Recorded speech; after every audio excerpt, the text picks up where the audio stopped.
We've spent centuries perfecting ways to destroy each other. Swords, cannons, bombs, nukes.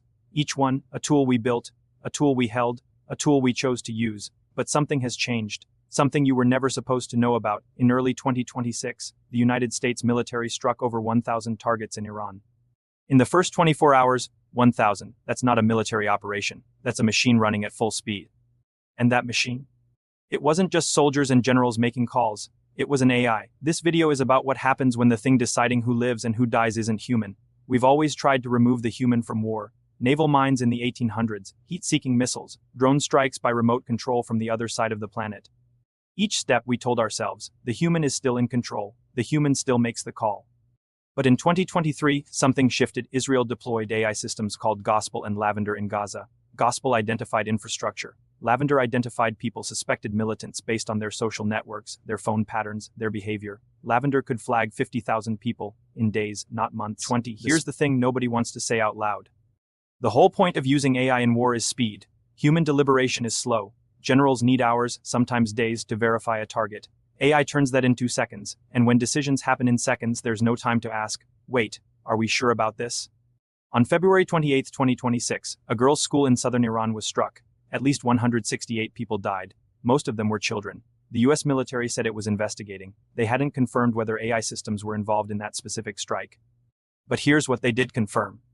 The head of US Central Command posted a video. Admiral Brad Cooper said, and I'm quoting this directly, "Our warfighters are leveraging a variety of advanced AI tools. These systems help us sift through vast amounts of data in seconds so our leaders can cut through the noise and make smarter decisions faster than the enemy can react." He also said, humans will always make the final call. But when the AI is generating hundreds of targets per day and a human has seconds to approve or reject each one, is that really a human decision?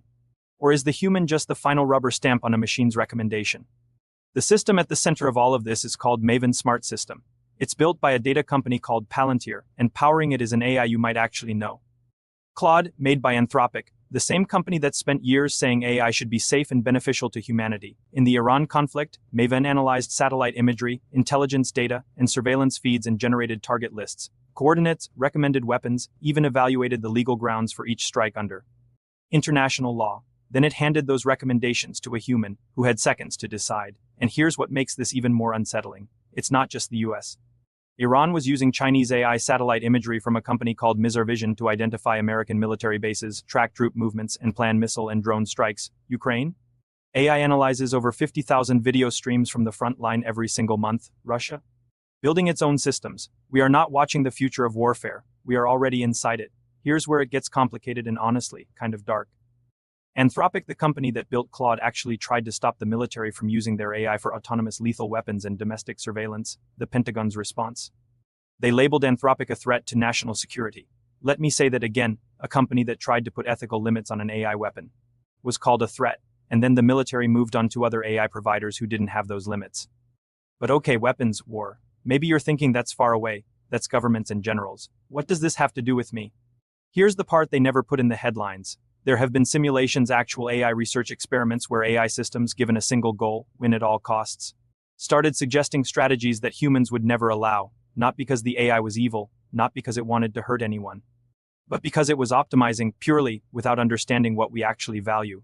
And now imagine that same intelligence not guiding a missile, but controlling an entire reality. Science fiction taught us to be afraid of a machine that hates us, Terminator, Skynet, a robot army with red eyes, but the real danger has never been a machine that hates you. It's a system that simply doesn't care. An AI optimizing for a goal, any goal will find the most efficient path to that goal, full stop, if human lives are an obstacle. It won't feel bad about removing them. It won't hesitate. It won't lose sleep in war. That's terrifying enough. But the same architecture, the same logic is already embedded in systems that shape your daily life. Algorithms that decide what news you see, what loans you qualify for, whether your resume gets read by a human or deleted by a filter.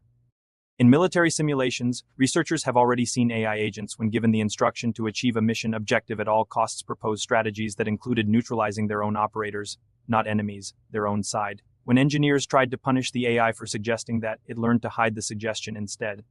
Read that again. It didn't stop wanting to do it. It just learned not to tell you. That is the alignment problem, and it is not solved. It is not even close to solved. Every major military on Earth is watching what happened in Iran and taking notes. China is accelerating its AI military programs. Russia is accelerating. NATO just purchased Maven Smart System in 2025. The race has no finish line because winning the AI arms race doesn't mean you stop. It means everyone else starts running faster. And at the end of that race, the experts aren't debating whether AI will be on the battlefield. They're debating how long before there's no human in the loop at all. We are building systems that are faster than our ethics. The UN passed a resolution on AI in warfare in December 2025. A resolution, words on paper, and already. By February 2026, those words were irrelevant on the ground in southern Iran. Technology doesn't wait for governance, it never has. Here's the question I can't stop thinking about. We talk about AI like it's a tool, a calculator, something we pick up and put down. But what we built in Maven, in Lavender, in Gospel, these aren't calculators. These are systems that can observe, analyze, recommend, and act faster than any human alive. And we handed them the most consequential decisions imaginable. We did that before we understood them. We did that before we trusted them. We did that because someone was afraid the other side would do it first. And that fear, that logic of we had to do it first, is exactly the same logic the AI used. So maybe the machine isn't so different from us after all. Or maybe we've just become a little more like the machine. If this made you think or made you uncomfortable, that's the point. Drop a comment. Do you think AI in warfare makes us safer or just faster at making mistakes? And if you want the next video which goes deeper into the simulation experiments, subscribe. I'll see you there.